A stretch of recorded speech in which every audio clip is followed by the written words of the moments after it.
உங்களுக்கான தேவனுடைய வார்த்தை 79வது சுதந்திர தின நல்வாழ்த்துக்கள். இந்த நாளுக்கான வசனம், நிச்சயமாக நான் உன்னை விடுவிப்பேன். எரேமியா 39:18. பிரியமானவர்களே, இந்த இந்திய தேசம் ஆங்கிலேயர்களிடத்திலிருந்து விடுதலை பெற்ற நாளை இன்றைக்கு கொண்டாடி கொண்டிருக்கிறார்கள். உண்மையாகவே நம்முடைய தேசம் சுதந்திரம் அடைந்தது. ஆனால் நாம் சுதந்திரமாக இருக்கிறோமா?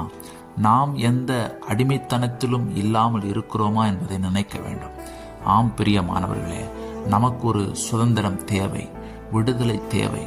நாம் மனிதர்கள் எந்த பழக்கங்களிலும், எந்த பாவத்திற்கும், எந்த பிசாசுக்கும் அடிமைப்படாதவர்களாக இருப்பதே மெய்யான சுதந்திரமாக இருக்கிறது.